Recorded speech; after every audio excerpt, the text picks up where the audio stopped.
Nous sommes le 20 janvier 2025 et nous allons analyser le Bitcoin ainsi que les différentes datas du jour. Si jamais vous n'êtes pas abonné, eh bien je vous suggère de le faire. De mettre un petit pouce bleu et un petit commentaire si jamais ce que vous voyez vous plaît. Et bien alors du coup le BTC l'a fait. Nous sommes sur un nouvel ATH qui a eu lieu à 7h du matin, donc il y a environ 2 heures. Donc on a un nouvel ATH vers les 100, ouais, presque 110 000 $ ici, on le voit. Et qu'est-ce que je vous avais dit hier au niveau du pullback? Donc je vous avais dit, attention, il risque de pullback, retester cette zone ici vers les 102 000, mais je vous ai dit, attention, il pourrait mêcher vers les 100 000. Pourquoi? Parce que ici, on avait une résistance ici et une résistance qui est devenue support ici, d'accord?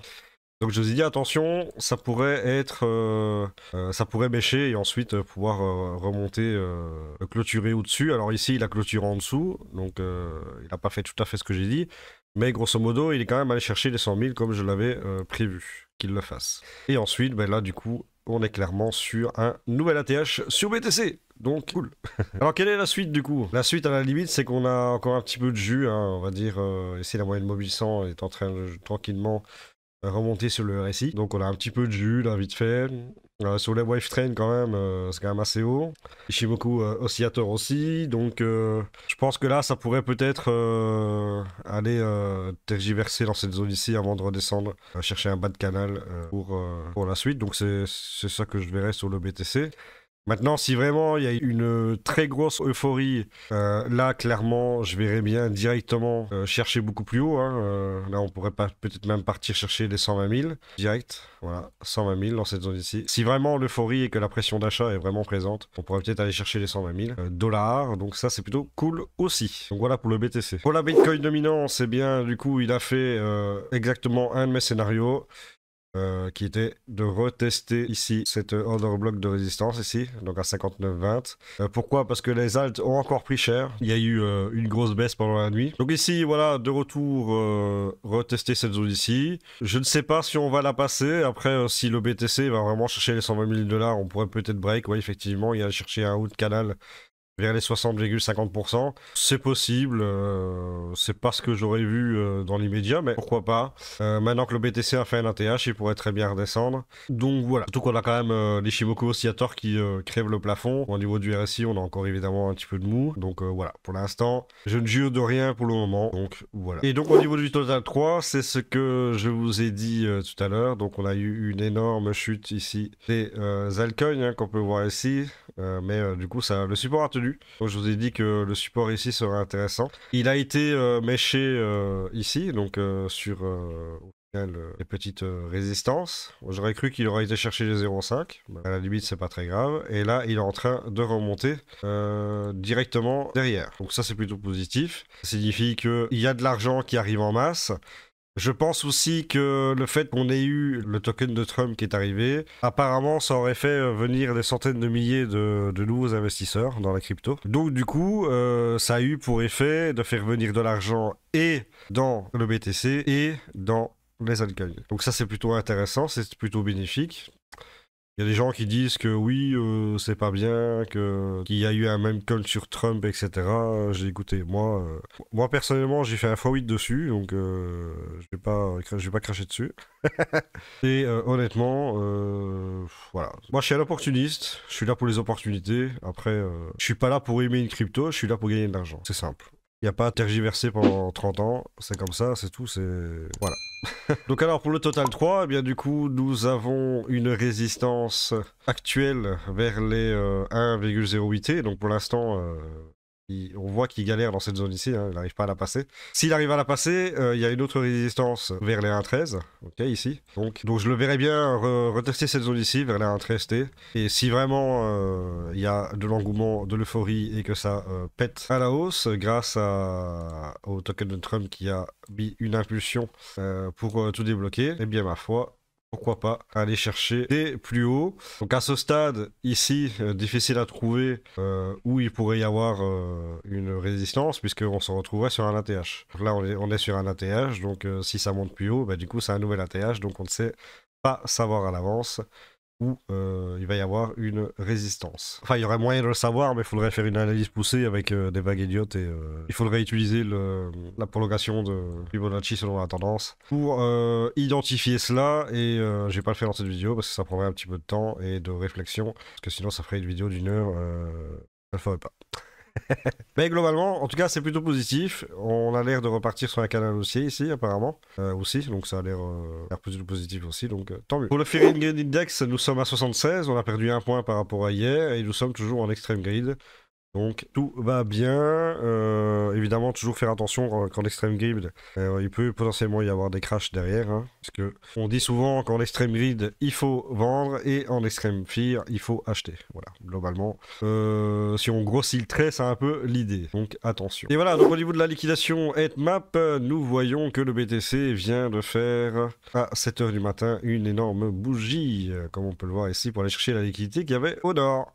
Parce qu'il y avait, c'est vrai qu'il y avait de la liquidité qui s'était accumulée au nord, donc ça c'est plutôt positif. Il y a quand même de la liquidité qui commence à s'accumuler vers les 94 000 à 96 000, donc on devrait plus retourner vers les 89 000, 90 000 $, etc. Ça on devrait plus le faire. Par contre, vers les 94 000, 96 000, il y a la liquidité qui est en train de s'accumuler. Maintenant, il y en a aussi vers 98 000.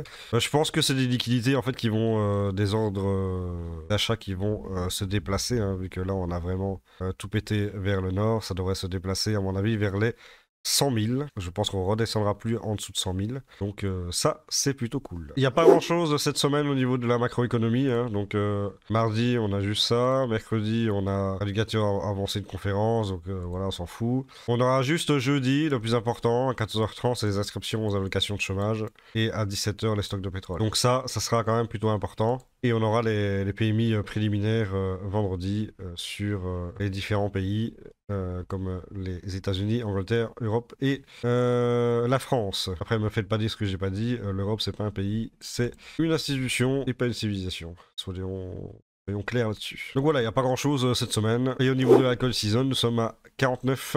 Donc on tergiverse toujours au milieu, ça change pas. Voilà, toujours au milieu à ce niveau-là. Et dans le top 50 performance, eh bien, nous avons évidemment le token Trump qui est arrivé avec 1265%. Juste derrière Virtual. Puis on a HBAR, BGB, XRP, XLM, TKX, Algo, ADA et Doge qui surperforment le BTC. Et nous avons toujours l'éternel Tao à moins 19,30% en négatif avec Aptos et Fetch ainsi que Caspa.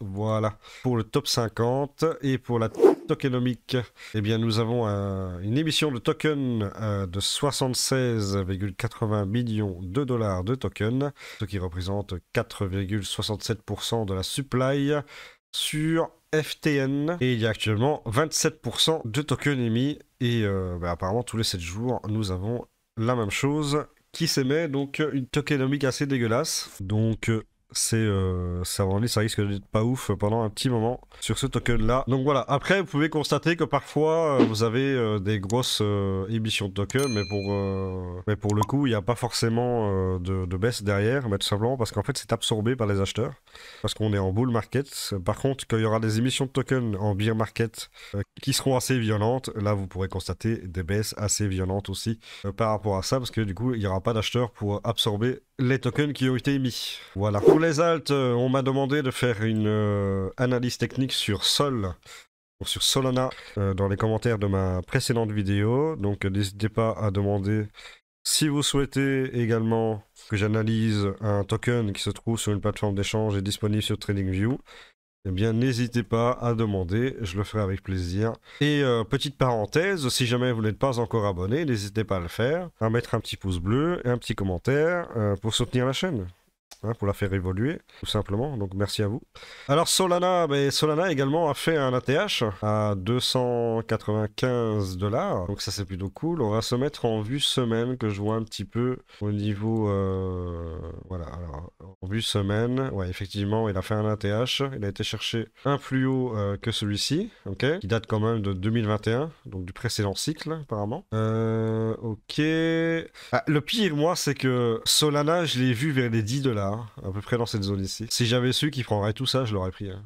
suis dégoûté de pas l'avoir pris en fait. J'ai pas osé rentrer dessus parce qu'il y avait eu des problèmes et tout dessus à ce moment-là. Du coup, j'ai pas osé rentrer dessus. Je suis dégoûté.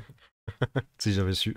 Alors du coup en Solana, donc Solana en vue semaine, on est quand même sur un RSI qui est à 64, donc il y a encore un petit peu de mou, il est capable de monter encore un petit peu. On a les wave trends qui sont assez élevés, ok, mais il y a encore un petit peu de mou. Voilà, il y a encore une petite possibilité de hausse. Donc ma foi, il pourrait peut-être aller chercher quelques pourcentages supplémentaires, peut-être des 300, 350 $, voire peut-être même 400 $. Un Solana à 400 $, parfois. Je trouve que c'est pas déconnant, entre 350 et 400 $. Je trouve que c'est une bonne target pour commencer à alléger son portefeuille sur Solana.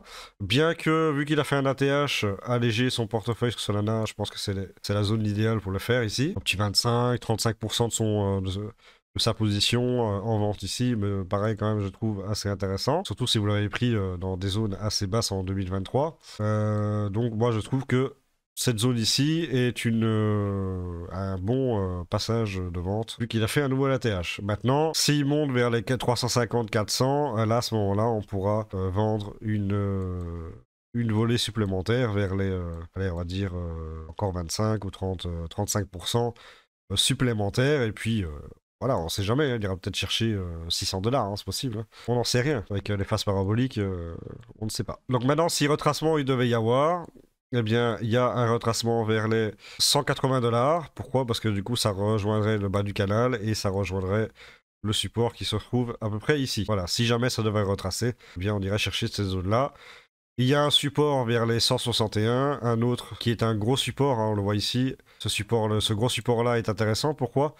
Au niveau des 130, pourquoi? Parce que c'est un support Fibonacci à 0,382 et c'est l'endroit idéal en fait pour repartir à la hausse et faire un nouvel ATH. Donc ça, à ce niveau-là, c'est plutôt pas mal aussi. Maintenant, dans la configuration actuelle, je pense qu'il va peut-être partir un petit peu directement chercher les 350-400. Hein, voilà. Donc voilà sur Solana. J'espère que ça t'a fait plaisir. Hein. Donc n'hésite pas à lâcher un petit commentaire et ton meilleur pouce bleu pour cette vidéo. Sur ce, merci d'avoir regardé. On se retrouve pour une nouvelle vidéo. Abonne-toi, rejoins mon Telegram et je te dis à toutes. Ciao.